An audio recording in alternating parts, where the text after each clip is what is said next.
Muchísimas gracias. Bueno, ya como les comentaron, mi nombre es Jonathan Ospina, un apasionado de ciberseguridad. Acá ustedes pueden ver como tal, pues, mis redes sociales. En estas redes sociales yo constantemente estoy publicando noticias, feeds de ciberseguridad, de inteligencia, de malware, pues para que constantemente se estén informando sobre nuevas ciberamenazas que van surgiendo día a día. Adriana, sí. ¿Cómo están? Mi nombre es Adriana Uribe, también una apasionada total del tema de ciberseguridad, seguridad informática, seguridad de la información, que todas son completamente diferentes. No tan especialista como Jonathan, pero sí me encanta muchísimo. Llevo más de 25 años con estos temas de tecnología. ¿Qué más les cuento? Soy escritora y entre otras cosas, pues también soy conferencista. Entonces, les agradezco muchísimo su espacio, su tiempo y pues qué rico estar compartiendo con ustedes. Espero que disfruten esta charla. Vamos a hacerlo lo más ameno posible. Entonces, disfruten muchísimo este espacio y pues ahí los dejo de nuevo con Jonathan. Nos vemos más tardecito. Vale, listo. Muchísimas gracias. Y bueno, de antemano muchas gracias a todos los participantes pues por la asistencia y bueno, principalmente por el interés en estos temas de ciberseguridad. Bueno, ¿por qué es tan importante la ciberseguridad?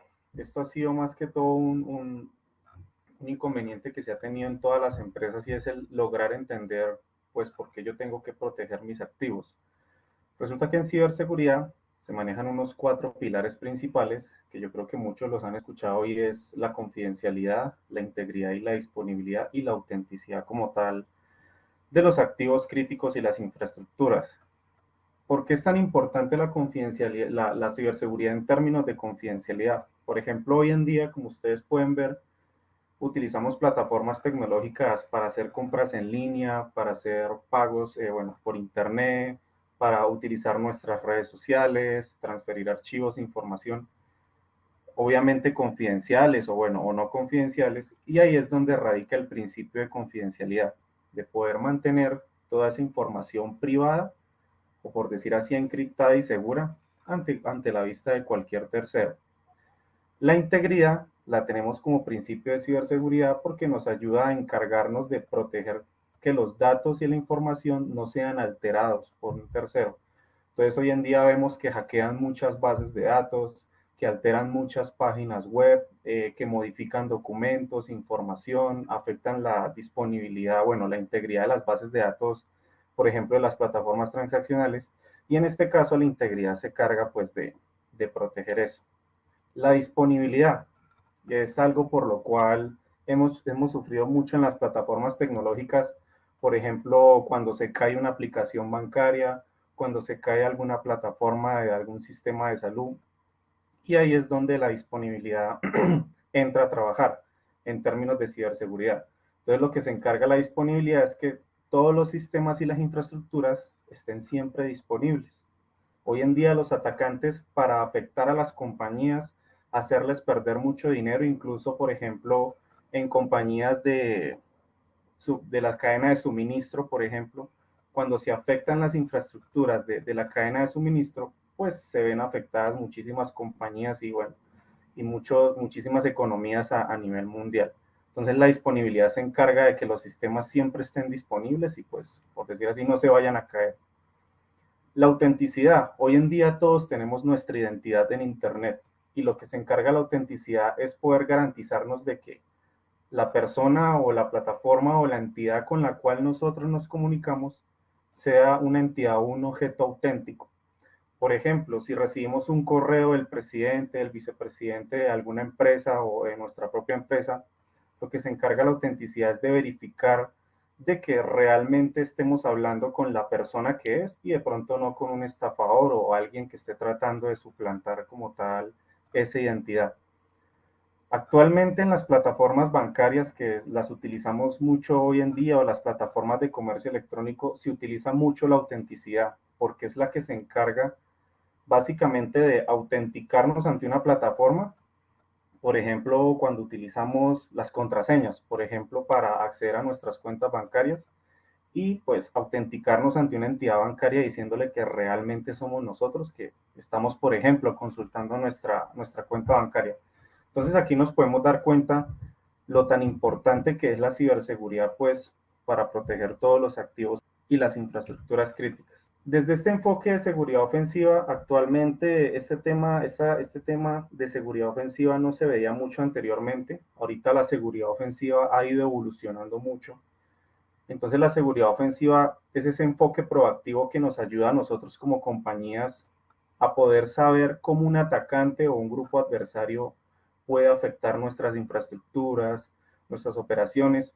Actualmente dentro de esa rama de seguridad ofensiva nosotros hemos visto diversas áreas como pruebas de ethical hacking, pruebas de pentesting, pruebas de red team o red teaming, temas, por ejemplo, de hardware hacking, por ejemplo, de pentesting en infraestructuras físicas.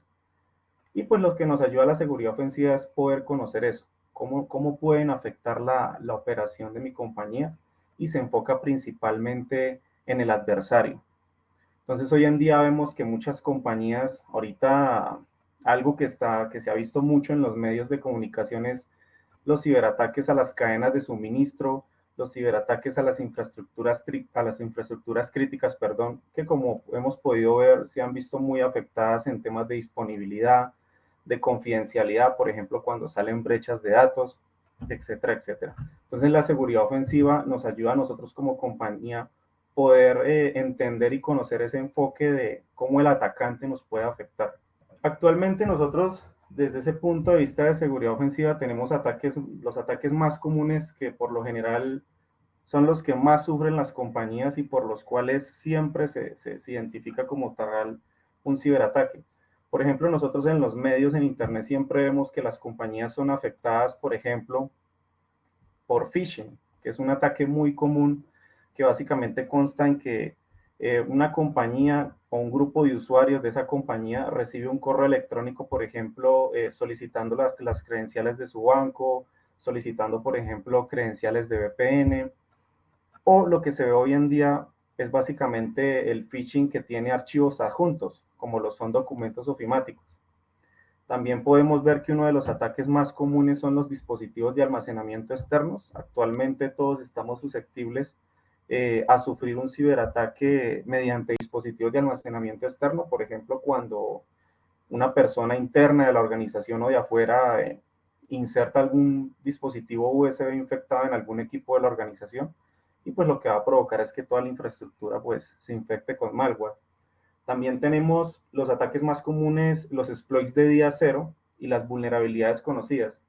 ¿Qué es un exploit de día cero? Un exploit de día cero básicamente es un software o determinadas instrucciones de código que desarrolla un atacante para explotar una vulnerabilidad que no conoce un fabricante. Por ejemplo, actualmente salen exploits de día cero, por ejemplo, para la suite de Microsoft Word, o por ejemplo, exploits de día cero para PowerPoint, o exploits de día cero para Microsoft Windows. Estos exploits y estas vulnerabilidades de día cero no son conocidas por el fabricante, lo cual hace que la explotación y la detección por parte de las plataformas de ciberseguridad sea muy complicada. Entonces, actualmente tenemos atacantes que desarrollan, investigan sus propias vulnerabilidades, desarrollan sus propios exploits de día cero y los implementan, los usan para atacar compañías de diferentes sectores. Y pues esos no van a ser detectados porque aún no han sido conocidos ni investigados por los fabricantes de ciberseguridad. Entonces es una herramienta muy común que usan los atacantes para infiltrarse en las infraestructuras. Otro ataque muy común son los ataques a través del navegador. Actualmente tenemos navegadores como Mozilla Firefox, como Google Chrome, como Safari, que pues a través de esos navegadores nosotros hacemos nuestras compras en línea, revisamos nuestras redes sociales, el correo electrónico, las plataformas de nuestra empresa, y se pueden ver ataques a través del navegador muy comunes como lo son la publicidad y los anuncios. Hay anuncios en Internet que incorporan, por decirlo así, malware y código malicioso. Por ejemplo, anuncios de cracking de Windows, de software pirata, anuncios, por ejemplo, de contenido para adultos, de, bueno, X, Y, Z, determinados productos que pues pueden ser reales o pueden ser falsos, y esos anuncios pueden contener pues malware, ¿no? Entonces es una de las formas también más comunes de las cuales como los atacantes distribuyen malware a través de una red. Otra forma muy común es el software pirata o el fraude. Por ejemplo, actualmente en Internet, tanto para dispositivos Windows como para dispositivos móviles, vemos que se están suplantando ciertas marcas de antivirus o se están creando antivirus falsos. Entonces te dicen a ti, tu computador tiene XY cantidad de virus, descarga nuestro software antivirus para analizarlo, pero pues en realidad todo esto es un fraude, es totalmente falso y lo que trae ese software es básicamente un malware que se va a ejecutar en el sistema y se va a distribuir por toda la red. O en el caso del software pirata, hoy en día hay muchas personas de infraestructura, de TI o incluso en nuestras propias casas que utilizamos los famosos cracks. Entonces, no, tengo un keygen, tengo un crack para craquear el Windows y no comprar una licencia, o tengo un crack para craquear el Word y no tener que pagar por una licencia. Esos cracks a veces vienen con malware incluido. Entonces ese malware lo que se encarga es básicamente de espiar como tal su computadora, sus datos transaccionales, bueno, etcétera, etcétera, hasta llegar a cometer un ciberataque. Otro de los vectores más comunes y uno de los vectores más famosos que se ha podido identificar actualmente es la ingeniería social. Hoy en día el ransomware se ha logrado distribuir mucho gracias a la ingeniería social. Nosotros tenemos ingeniería social a través de correo electrónico, tenemos ataques de ingeniería social a través de llamadas telefónicas, incluso también hace poco salió un phishing por ahí de un banco, que no voy a decir el nombre, y lo que hace el phishing es que envía un mensaje de texto a tu teléfono celular diciéndote, por ejemplo, tu clave dinámica ha sido bloqueada o tu cuenta bancaria ha sido bloqueada. Para desbloquearla, por favor, accede a este enlace. Entonces tenemos esos ataques de ingeniería social que nos llegan a nuestro dispositivo móvil a través de un mensaje de texto, pues para robarnos nuestras credenciales. O el muy famoso ataque de ingeniería social de que te ganaste un premio, de que te ganaste un viaje con todo incluido a Miami, a Cartagena, bueno, todos estos paquetes que pues son completamente falsos. Otro de los vectores son los insiders. ¿Qué son los insiders? El insider básicamente es una persona que trabaja para una compañía y que, por decirlo así, traiciona a la compañía. Es decir, yo, por ejemplo, soy un insider, no sé, trabajo para la compañía XYZ y a mí un atacante externo me ofrece dinero para yo vender información de mi compañía o para ejecutar malware dentro de mi compañía. Entonces esos son los insiders, básicamente son personas que trabajan como tal para la compañía y lo que hacen es ejecutar malware dentro de la compañía a cambio de un beneficio económico que pues obviamente es ilegal, ¿no? Y lo otro son la gestión débil de contraseñas y de accesos. Actualmente vemos muchas compañías que usan contraseñas débiles, tienen una gestión de acceso muy débil a nivel de infraestructura o en los peores casos no cuentan con una contraseña en sus dispositivos móviles o en sus sistemas operativos. Y esto lo que hace es facilitar a los atacantes el acceso como tal a una infraestructura. Otro vector muy común que usan los atacantes es entrar a una infraestructura de una compañía a través del directorio activo. Entonces, cuando hay compañías que tienen su directorio activo publicado en Internet, el directorio activo tiene un montón de usuarios privilegiados, administrador sin contraseñas. Entonces, cuando no tenemos estos controles o una gestión débil de accesos, pues los atacantes se les va a hacer mucho más fácil entrar a las infraestructuras. Tenemos malware. En este 2022 se sigue presentando este tipo de malware. Tenemos hoy en día los que son los troyanos bancarios, que se dedican a robar netamente datos bancarios. Tenemos los que son las RATs, que básicamente son software. Hoy en día hay algo que es muy curioso y es que nosotros podemos encontrar RATs open source en Internet y podemos encontrar RATs que tú puedes adquirir pagando cierta cantidad de bitcoins o cierta cantidad de dinero con tu tarjeta de crédito. Y básicamente las RATs son herramientas de acceso remoto que permiten, en pocas palabras, el espionaje de una máquina. Entonces, con una RAT pueden espiar tu máquina, tus datos bancarios, mirar qué haces. Bueno, básicamente es una herramienta de espionaje a gran escala. También tenemos los infos y los data stealers, que están enfocados básicamente en robar información de los navegadores. Por eso es que es muy importante no almacenar las contraseñas en nuestro navegador. Cuando navegadores como Google Chrome, Mozilla Firefox o Safari nos dicen deseas guardar tus contraseñas en el navegador, pues lo que estamos haciendo es creando una base de datos en nuestro navegador con todas las contraseñas de nuestras redes sociales, de la intranet de nuestra empresa, de nuestras transacciones bancarias. Entonces, como hoy en día muchas personas hacen eso, incluso están las compañías, los info y los data stealers se encargan de robar esa información.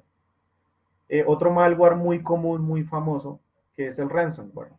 Como ustedes pueden ver hoy en día, muchas compañías colombianas han sufrido de este tipo de ataque y el ransomware es un software malicioso que se encarga básicamente de secuestrar la información, descifrarla y de cobrar cierta cantidad de dinero por rescatar esa información.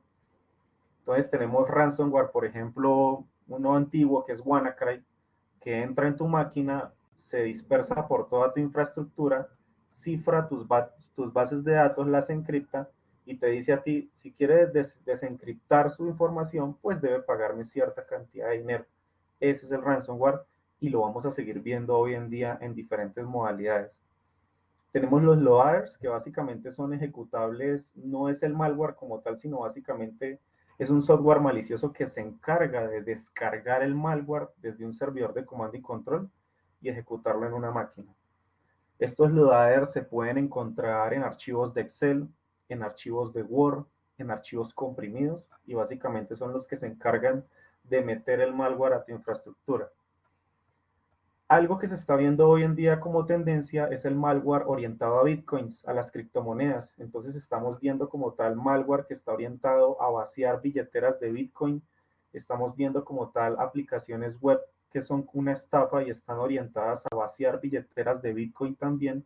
O también tenemos malware que está orientado al minado de criptomonedas. Entonces básicamente es un malware que se aloja en tu máquina, en tu computadora y empieza como tal, bueno, a minar criptomonedas para generarle dinero a un atacante.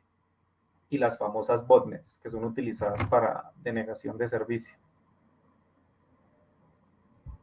Actualmente se tiene una idea muy errónea y quise poner esto porque pues algunos pensamos que pues, de pronto por tener Linux, por tener un Mac, pues no se va a ver afectado nuestros sistemas operativos por malware. Hoy en día, en pleno 2022, tenemos malware para todo, tenemos malware de espionaje para iOS, tenemos malware para Android, tenemos malware para Linux, para sistemas operativos Linux, incluso ya salió un ransomware que es una versión ya para los sistemas operativos Linux como tal. Tenemos ransomware para MacOS, incluso plataformas de espionaje para Mac y bueno, Windows que es como tal el sistema operativo que ha sido más vulnerado en el mundo y por el cual se han desarrollado pues demasiadas muestras de malware. ¿Cuáles son las motivaciones? Actualmente las motivaciones de los atacantes, tanto para las compañías grandes, medianas, pequeñas, incluso para nosotros mismos, tenemos las motivaciones como lo es el espionaje, en donde básicamente saben todo lo que tú haces, las transacciones que manejas, cuánto dinero ganas, qué archivos manejas, cómo funciona tu compañía, etcétera, etcétera. La otra motivación es el fraude bancario, que básicamente es con un fin de ganar dinero. Una de estas motivaciones se ve muy reflejada en el ransomware, por ejemplo, cuando secuestran información y pues ganan dinero por el secuestro de esa información. La otra motivación es el robo y la filtración de información. Por ahí dice un dicho que la información es el poder. Entonces actualmente se están desplegando muchísimas campañas de espionaje, de filtración de información, pues para tomar una decisión con esa información que se está robando, ¿no? O venderla en el mercado negro. Y la otra motivación es afectar la integridad, la disponibilidad de las infraestructuras, básicamente destruirlas.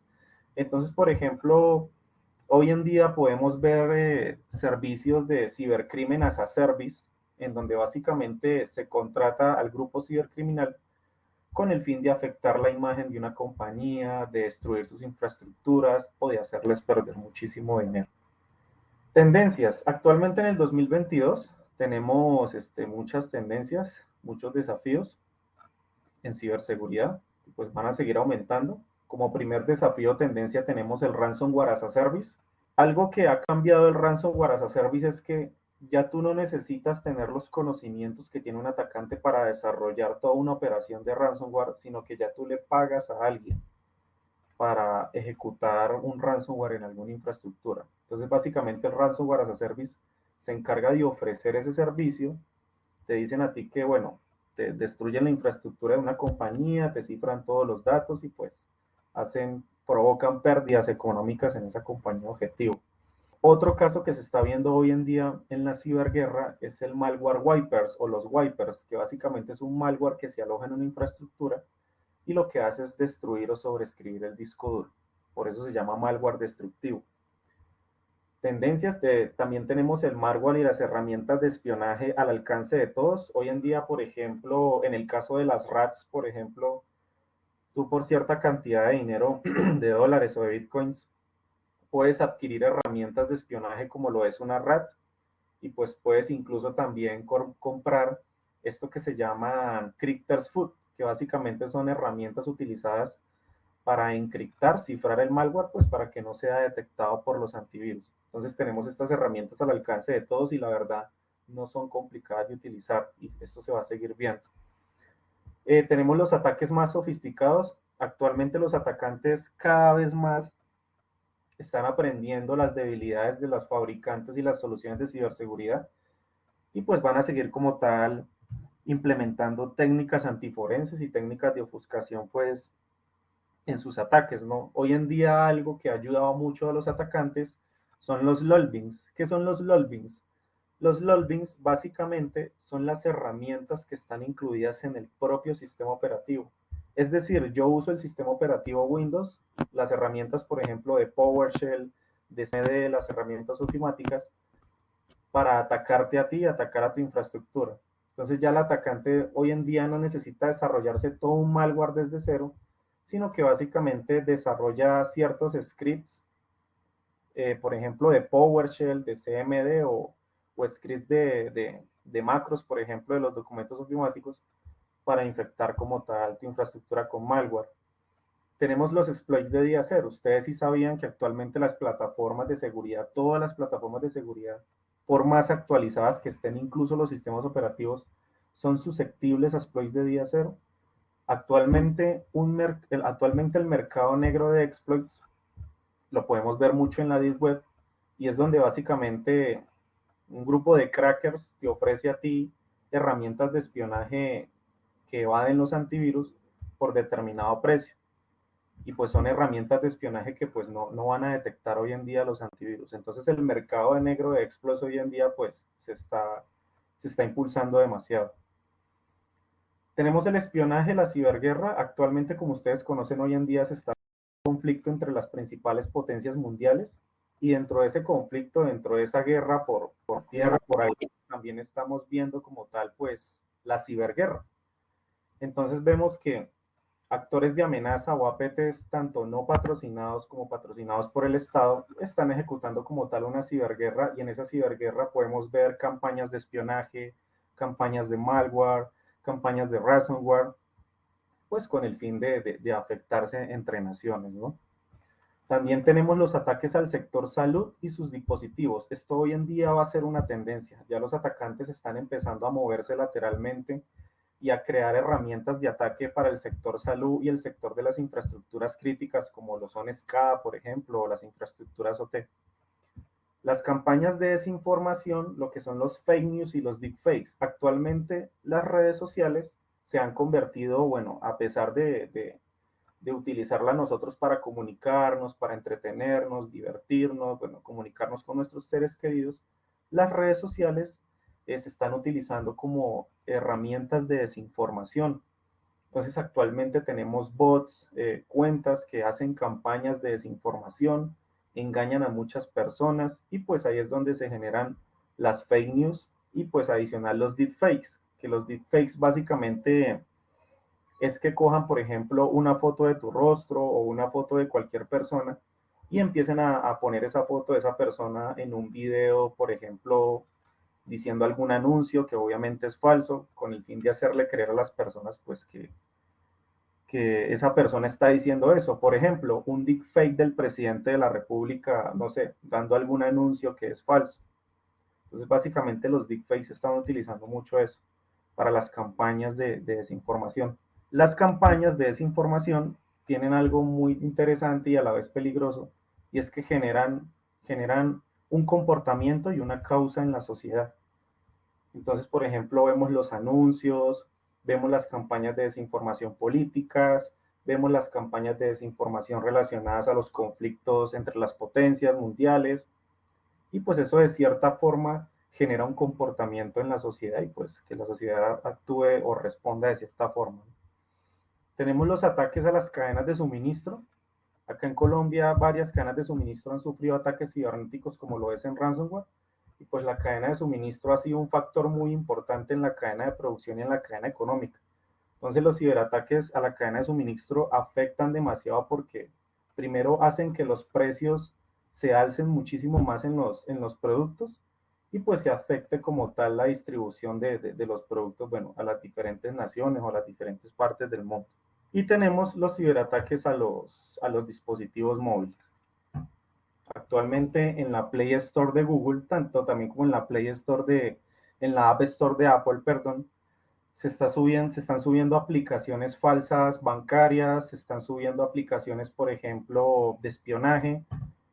Hace poco en una investigación se identificó que en la Play Store hemos visto aplicaciones, por ejemplo, para edición de fotos, aplicaciones como linternas, aplicaciones, por ejemplo, no sé, incluso para hacer deepfakes que contienen malware de espionaje incrustado. Y pues obviamente debidamente ofuscado para que no lo detecten las plataformas antivirus. Entonces eso lo vamos a ver como tendencia en el 2022 y todo va a ir orientado al espionaje de los usuarios.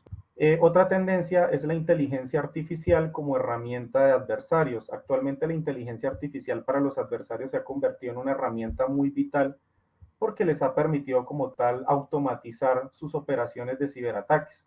Entonces, por ejemplo, tenemos malware con inteligencia artificial que se encarga de perfilar una compañía, herramientas de inteligencia artificial que se cargan de procesar toda una big data que les puede servir mucho a los adversarios.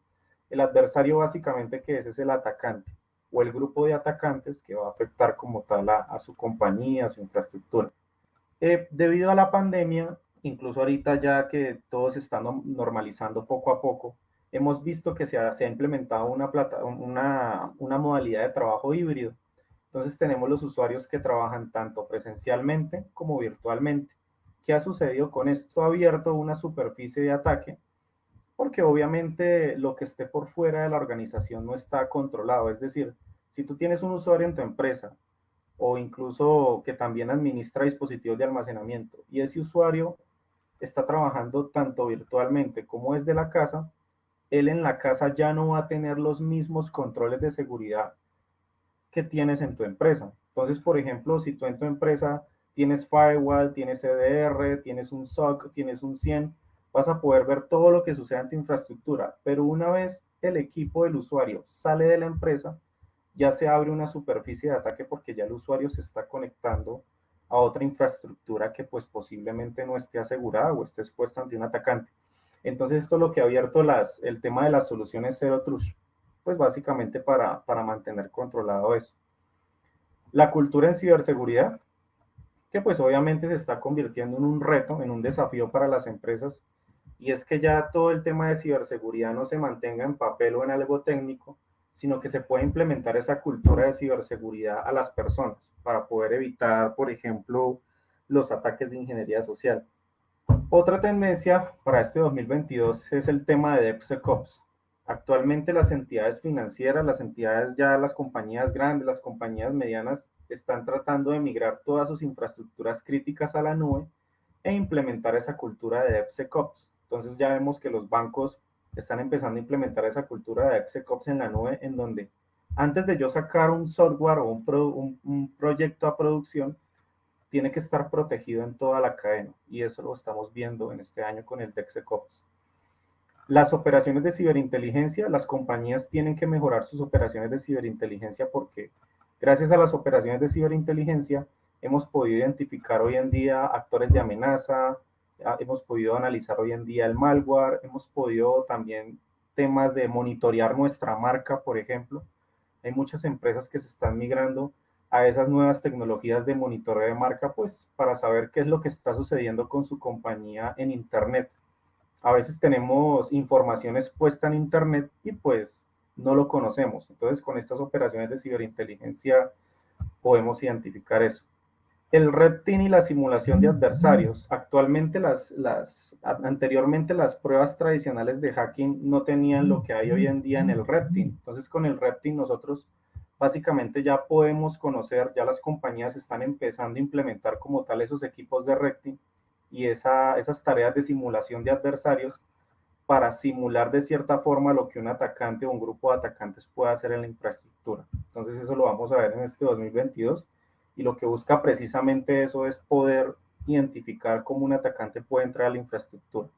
Listo, tenemos como tal la protección de los datos críticos, los datos personales, seguirá siendo un desafío para las compañías desde la perspectiva de las aplicaciones web y desde la perspectiva de las aplicaciones móviles, monitorear como tal esos datos críticos y esos datos personales que se manejan entre cliente y servidor.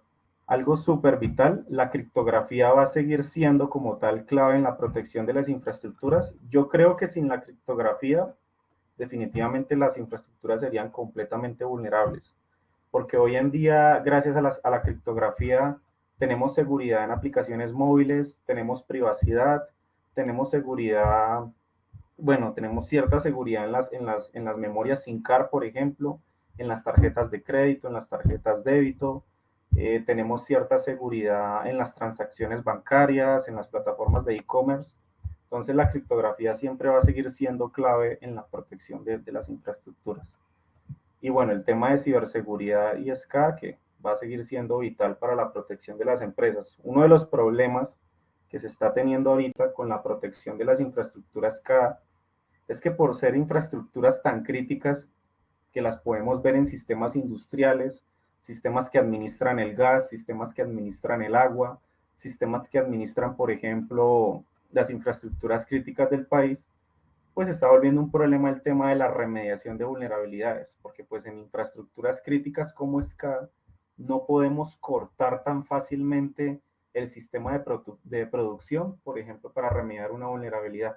Entonces va a ser un desafío en tema de protección de las infraestructuras SCADA y también va a ser un desafío en temas de monitoreo, porque pues es un rubro ahorita nuevo que hasta ahora se está entrando el monitoreo SOC de esas infraestructuras SCADA. Listo, y por último, ya para finalizar, tenemos también como tendencia y desafío, y es que el software, el hardware y las plataformas no son suficientes. Sigue siendo muy necesaria la intervención humana, ¿y a qué me refiero con esto? Por ejemplo, hoy en día las compañías cuentan con, bueno, plataformas que hasta cierto punto son automatizadas, plataformas de simulación de adversarios, firewall, EDRs, plataformas de SOC, por ejemplo, pero aún va a seguir siendo necesaria la intervención humana. ¿Y por qué digo esto? Actualmente, en temas de ciberseguridad se está tratando de llegar a la automatización.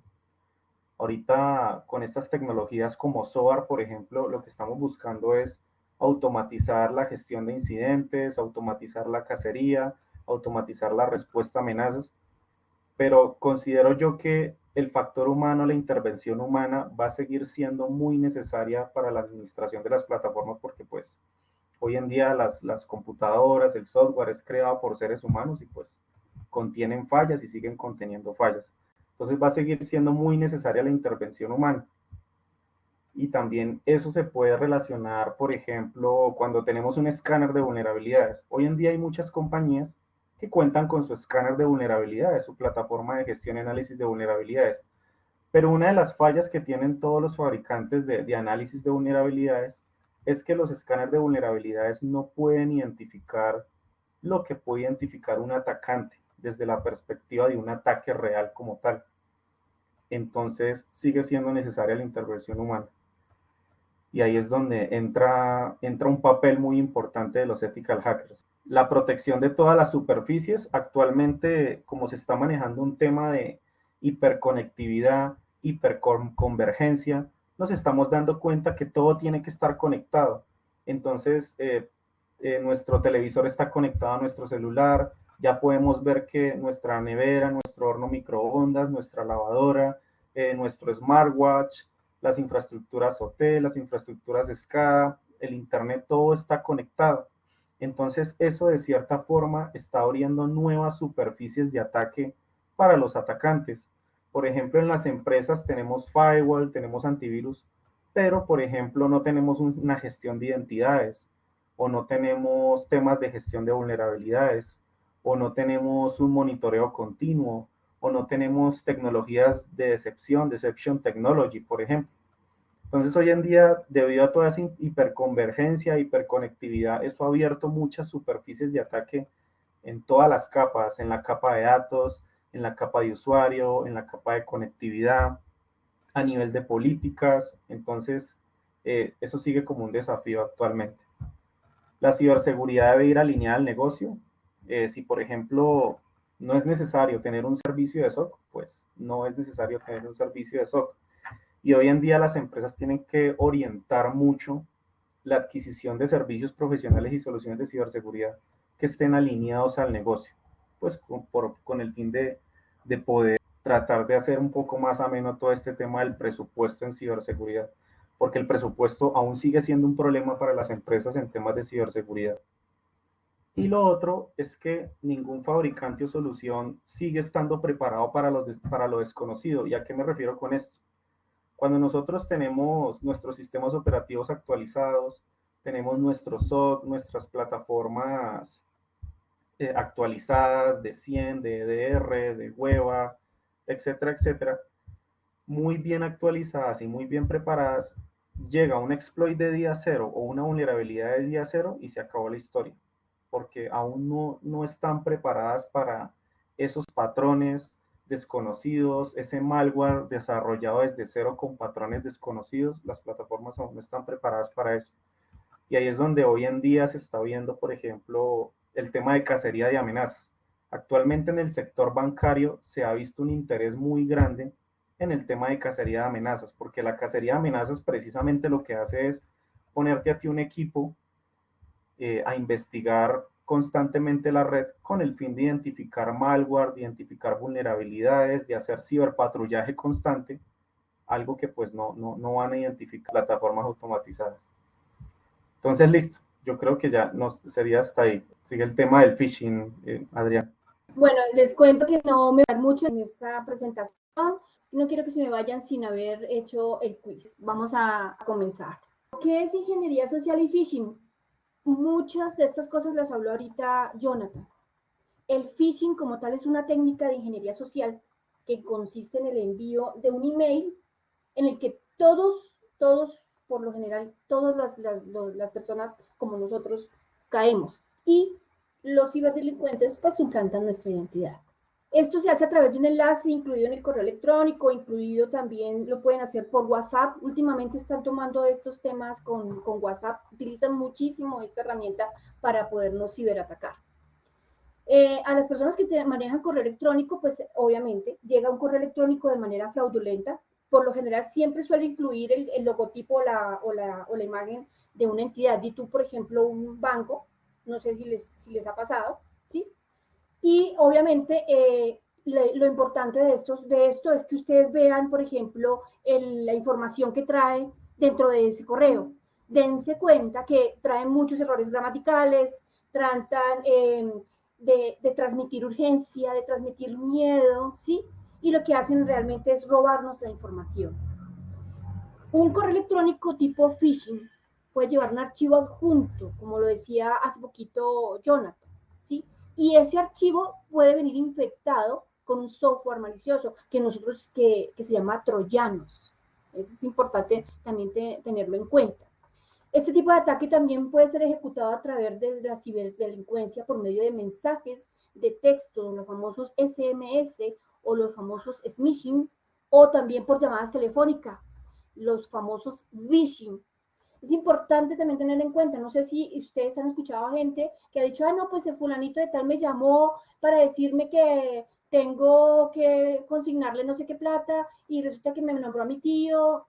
Por el estilo, son la forma como nos están atacando. Dice uno, bueno, ¿cómo puedo yo liberarme o protegerme del phishing? ¿Sí? Importantísimo. los dispositivos, estos cositos que nosotros tenemos, estos celulares, los portátiles y demás, es importante mantenerlos actualizados, sobre todo en el tema del sistema operativo, el navegador, las aplicaciones, ellas también tienen que estarse constantemente actualizando, ¿sí?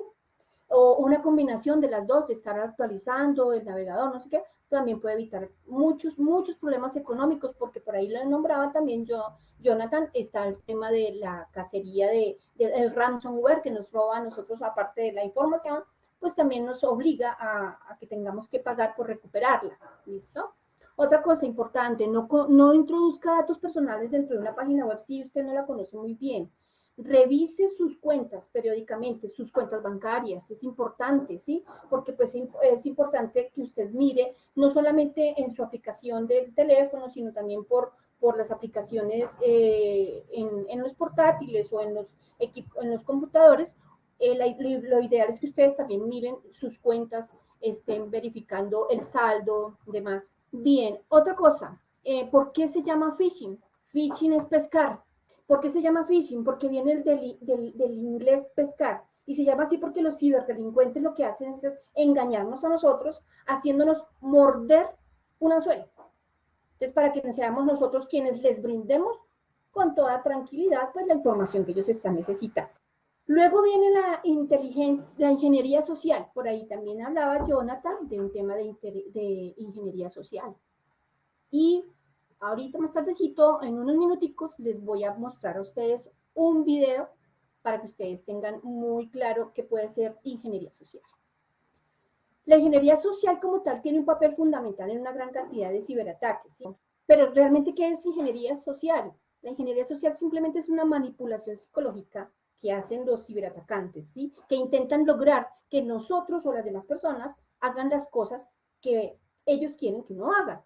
Entonces, por ejemplo, podrías manipular a un policía de tránsito para evitar que te pague la multa de un vehículo mal estacionado, por ejemplo. O adular a tu empleador para que te haga un aumento salarial, ¿no? Esa es otra forma de hacer ingeniería social. Voy a contarte los tipos de ingeniería social que existen. Por ejemplo, existe la ingeniería social que es física y la que es digital. La ingeniería social como tal es una antigua estafa que se manifiesta en todos los ámbitos de la vida. Puede ser físico y puede ser digital, como te cuento. Por lo general, pensar que puede ser un error, que se trata de algo nuevo o que solamente se ve en la parte online. No, en realidad esto viene de data, o sea, de años atrás. Y de hecho se utilizaba mucho en el mundo físico desde hace barbaridad de tiempos, ¿sí? Hay numerosos ejemplos de delincuentes que se hicieron pasar por jefes de un cuartel de bomberos o técnicos o exterminadores, el personal de limpieza, ¿sí? Y el único propósito que tenían estas personas, ¿sí? Era entrar al edificio de la empresa o sencillamente sacar información. Es importante, ¿sí? La calidad de la ingeniería social puede ser muy variable. La calidad de las estafas varía ampliamente por cada ingeniero social sofisticado que envíe correos electrónicos de phishing iguales a los auténticos o hacen llamadas de phishing, ¿sí? Hay muchos que hablan mal el idioma, por ejemplo, ¿sí? Y tienen argumentos sin lógica. La ingeniería social también la utilizan ciertos países, ¿sí? Para hacer campañas de ingeniería, campañas de ataques sofisticados, ¿sí? No me voy a centrar en esto porque la verdad no, pero sí les cuento que tiene que ver también mucho con esto. En la política se usa muchísimo la ingeniería social. Y por lo general uno nunca se da cuenta de los ataques, ¿sí? Lo más preocupante acerca de los ataques de este tipo es que no hay una advertencia inmediata, no hay ninguna señal que le diga a uno que lo están atacando o que tu equipo fue infectado. Mira, no aparece nunca una ventana emergente o una cosa que diga, mira, te estoy pidiendo un Bitcoin o no. No hay anuncios de scareware ni nada. Entonces, también hay que estar pendiente de esto. Puede ser una persona que esté hablando contigo y te esté sacando información importante. Y se enfoca principalmente en las empresas. ¿Con qué fin? Con fin de sacar información, de robar información, seguridad informática. Ahí viene el tema de seguridad de la información, seguridad informática. Nosotros como seres humanos somos las personas más vulnerables en la parte de la seguridad informática. nosotros como seres humanos tenemos cualquier cantidad de información. Vamos a mirar un video que dura exactamente 2 minutos. Entonces quiero que ustedes estén atentos a este video. Les voy a compartir y vamos a mirar. I invited Chris to hack me with his team, but they're going to hack me using social engineering, which is essentially hacking without any code. They just use a phone and an internet connection. We help people with human security issues by testing vulnerabilities for like a network test, but it's for the people network. We test those vulnerabilities, see where the holes are, and then help people learn so they can patch them. Can we try some of this? Can we try some? Yeah, See if it works? we probably could have our star Visher here make some phone calls. Let's do it. Sure. You want to do a sample phishing call? What's phishing? Phishing is voice solicitation, and basically what you do is you use the phone to extract information or data points that can be used in a later attack. Let's do it. Who are you going to call? Maybe I'll call your cell phone provider, see if I can get them to give me your email address. I bet they're good. I bet they have my back. But yeah, go for it. I'm gonna spoof from your number, so it's gonna look like it's calling from you. Okay. Hi, I'm so sorry. Can you hear me okay? My baby. I'm sorry. my husband's like, we're about to apply for a loan, and we just had a baby, and he's like, get this done by today, so I'm so sorry. I can't tell you that. I'm trying to log into our account for usage information, and I can't remember what email address we used to log the account. Baby's crying, and can you help me? Awesome. In just 30 seconds, Jessica gets my personal email address. Now, if I needed to add our older daughter on our account so she could pull in and make changes, how would I need to go about doing that? You would have to send me a secure pin through text message? Yeah. The thing is, I don't think I'll be able to receive a text message if I'm on the phone. Oh, I'm not on there either? So I thought when we got married, he added the account. Okay, Jessica uses my girlfriend's name and a fake social security number 55127 to set up her own personal access to my account. Wait, I'm sorry, so there's no password on my account right now. Can I set that up? She even gets the support person to change my password. Thank you so much for your help today. So she just basically blocked me out of my own account. I'll get her set up. All right, thank you. Holy shit. So they just gave you access to my entire cell phone account. You're gonna have to go on and change your password. No, it's Jess. My name. And all it took was a crying baby and a phone call. Perfecto. Cualquier cosita, eso ha sido todo por hoy. Muchísimas gracias por la participación. Me encanta haberlos visto. Y mis datos, adriana.uribe es mi correo, adriana.uribe@tsp.com.co, y mi celular 310-657-5242. Chao, muchas gracias.